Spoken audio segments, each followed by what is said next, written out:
When I was younger, I was skinny, and I never really had any kind of weight problems until I was an adult. Like, I was probably around 25 when I really started to actually gain any weight. And the funny thing about being skinny as a kid is that you don't really know why you're skinny. You don't know how you're achieving that unless you've actually dealt with being overweight. You don't really know how to get skinny. It's one of those situations where you can be doing all of the right things, but you don't know that. It's kind of like how you breathe, but you never really think about it. And when you become fat, you start to think, why? And how do I get skinny again? And there's always the age old mathematical equation: calories in minus calories out equals weight gain or loss. But you have to wonder, really, are we simplifying it too much? And I think we are. I think we've way oversimplified this. And as I get older, I realize this, that every problem has so many nuances. Something that really got me thinking the other day was that I no longer would drink sugary drinks because it would upset the yeast in my gut and it would create a lot of gas. And you can see I have some Coke behind me. We'll get into that in a minute. But I thought about it for a second, and how is the yeast creating gas? It has to be eating the sugar. And if the yeast is eating the sugar, then I'm not eating the sugar, right? The yeast is eating the sugar. So it's that equation, calories in minus calories out, cannot apply because there are other things in my body actually consuming this stuff. So that was interesting. And then I got to thinking a little bit more that there are many people I know that are skinny. I mean, I say skinny, just not overweight like I am, that drink sugary drinks. I don't feel like the diet drinks are really doing anything for me. And so with the fact that the diet drinks have aspartame in them, and there are many, well, suggested side effects, right? I thought, gosh, maybe I should stop drinking diet drinks and I'll just start drinking regular drinks. And it makes me brush my teeth more. Onward to some more points, though. I switched from diet to regular.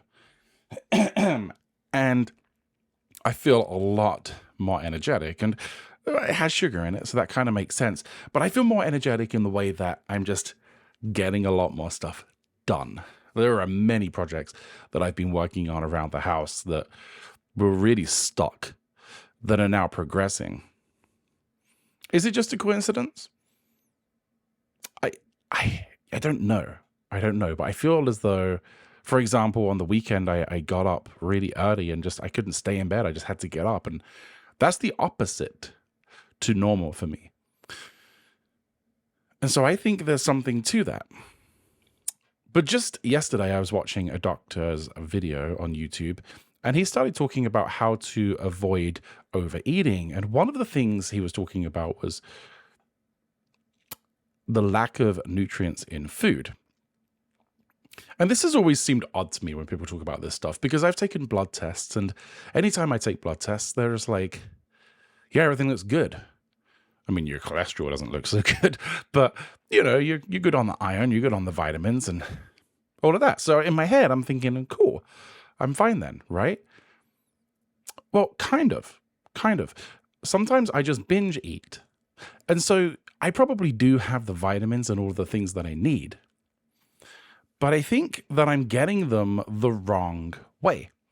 For example, sometimes I just go into pig mode and I'll buy a pizza and eat it.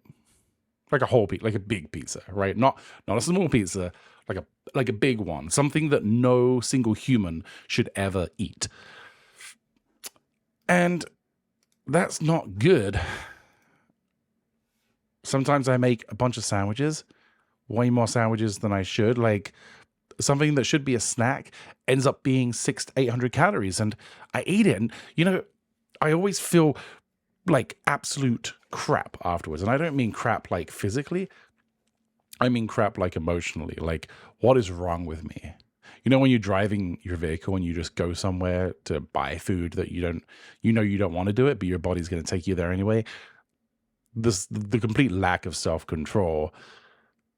And I think this says a lot. Like it's not just math, is it? It's self-control.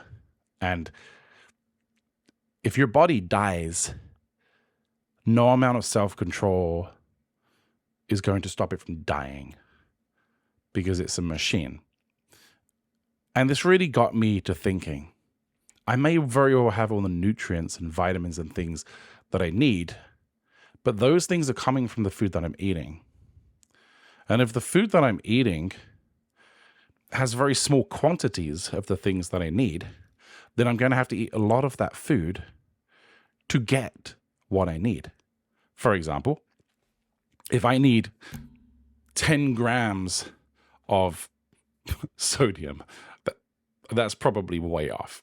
That's probably way off. What's the daily recommended intake of sodium? Because I feel like 10 grams would cause a heart attack. Okay, 2,300 milligrams. All right, so it's 2.3 grams. So let's say I need 2.3 milligrams of sodium per day, which apparently I do according to the FDA. Well, how am I going to get it? Let's suppose I was eating sodium-free bread and that was the only food I knew of. Well, let's suppose there's 100 grams in that bread. How many sandwiches am I going to have to eat to get the sodium that I need? I'm going to have to eat like 10 to 20 sandwiches. And I'm going to be like, whoa, I'm a total pig. But my body needs that stuff. And so, kind of a side note to this, you know, when a woman is pregnant, they have these cravings for stuff that the baby needs. And these are cravings that, like, they are driven to fulfill. That's not a female thing. That's a human thing. I have that issue.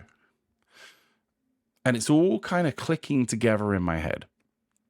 And what I've got to do now is work out what is my body craving? The blood test isn't showing it because I'm eating that mass amount of food, right? I'm eating loads and loads of food, getting the vitamins that I need. But as a side effect of that, I am getting fatter. I think there is a solution to this. And I think, going back to that, I think I've been scraping the barrel for vitamins, right? Like hollow, empty calories. And I've heard the empty calorie term so many times, but it's never clicked in my head like this.